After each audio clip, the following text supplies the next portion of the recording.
Bonjour à tous. Je suis Assalé Temoko Antoine, député de la Nation, président du mouvement politique Aujourd'hui et Demain la Côte d'Ivoire. Un mouvement qui entend créer pour les enfants de Côte d'Ivoire, pour les Ivoiriens, une nouvelle société plus juste, plus équitable, qui donne à chacun sa chance, qui donne à chacun la possibilité de se réaliser dans un environnement sécurisé juridiquement. Ce jour, je voudrais dire quelques mots à mes compatriotes ivoiriens. Remonter un peu dans notre histoire et voir si nous avons tiré des leçons de tous les drames que nous avons vécus. En 1995, nous étions dans les écoles secondaires, collèges et lycées, et nous avons vu ce qui s'est passé à l'occasion de l'élection présidentielle. Il y a eu des violences inouïes à travers le pays. Des dizaines, voire des centaines de morts à travers le pays. Tout simplement parce qu'il y avait une élection présidentielle. Ces morts étaient constitutifs à tout un processus de conservation ou de conquête du pouvoir entre 1993, après la mort du président Houphouët-Boigny, et 1995, avec les héritiers, les successeurs, ceux qui voulaient le pouvoir. Tout ça a concouru à ces violences en 1995. Après ces morts en 1995, aucune leçon n'a été tirée. Bien au contraire, la classe politique a continué dans sa lancée d'exclusion, de division, de manipulation de la loi à des fins de conservation ou de conquête du pouvoir. Et résultat, 4 ans plus tard, un coup d'État qui a été curieusement acclamé par les Ivoiriens dans leur majorité. Or, ce coup d'État était finalement la porte ouverte à tout le reste qui a suivi. Parce que nous, Ivoiriens, nous ne tirons aucune leçon de notre histoire, de tout ce qui nous arrive. D'un drame à un autre, nous répétons les mêmes choses qui ont créé le drame. En 2000,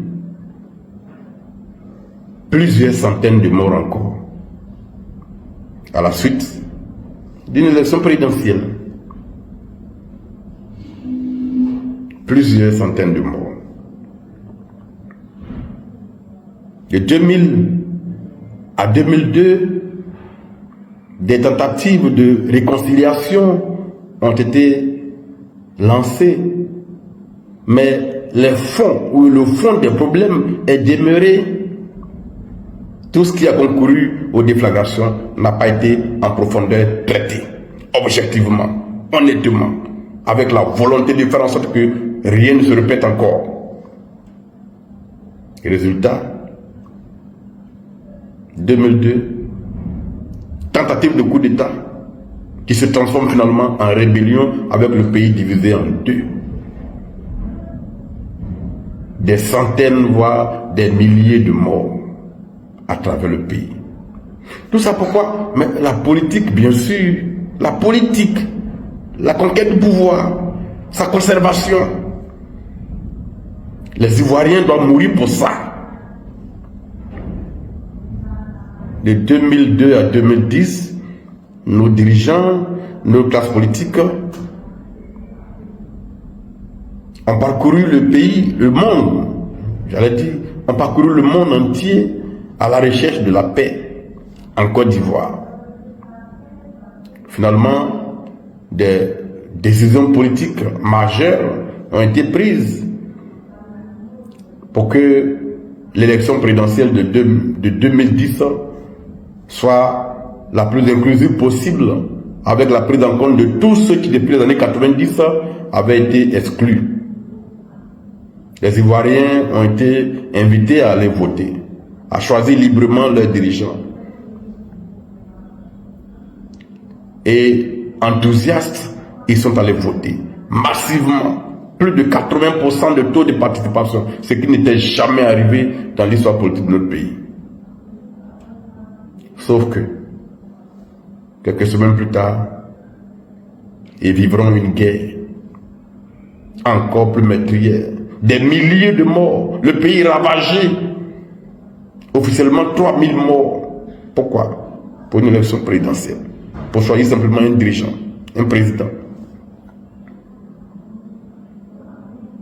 Des gens ont été arrêtés, conduits à la CPI, jugés et finalement acquittés par une justice qui, quelles que soient les critiques qu'on peut lui opposer, au moins juge correctement les gens.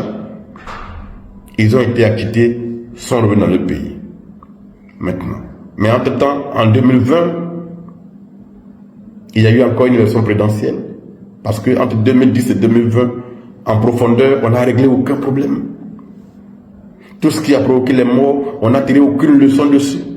Résultat, encore des morts en 2020. Le pays bloqué. Des milliers de blessés. Officiellement, 87 morts. Mais on sait tous qu'il y a eu plus que ça. Encore la politique. Nous ne tirons aucune leçon de notre histoire. Nous sommes condamnés à revivre cela chaque 5 ou 10 ans. 2020-2025, 5 ans sont écoulés. Et sous nos yeux, tous les ingrédients qui ont commencé en 93 jusqu'en 2010 se réinstallent. 2020 se réinstalle. L'atmosphère devient lourde. Les discours se raidissent. De hautes personnalités politiques tiennent des discours absolument irresponsables à travers le pays, voire même à l'extérieur du pays. Et comme condamnés, nous courons tous droit dans le mur encore en 2025. Mais qu'est-ce que nous avons? Mais qu'est-ce qui nous arrive? Pourquoi sommes-nous si incapables de tirer les leçons de tous nos drames, tous les malheurs qui nous frappent? Entre 1958 et 1961, en Chine, une terrible famine s'est abattue sur ce pays-là. Officiellement, entre 15 et 45 millions de Chinois sont morts de faim ou de maladies liées à la malnutrition. Et puis à la mort de leur président Mao, les nouveaux dirigeants ont dit plus jamais ça, plus jamais de famine chez nous. Ils ont fait des réformes en profondeur au niveau agricole. Ils ont dit on met notre peuple au travail. On va agir pour mettre fin à tout ce drame. Aujourd'hui, le résultat est sous nos yeux. La Chine nourrit le monde. Non seulement elle arrive à nourrir sa propre population de plus d'1,4 milliard d'habitants, mais elle arrive à nourrir le monde en plus, y compris la Côte d'Ivoire. Alors que jusqu'à 90, dans plein de domaines, la Côte d'Ivoire était devant la Chine.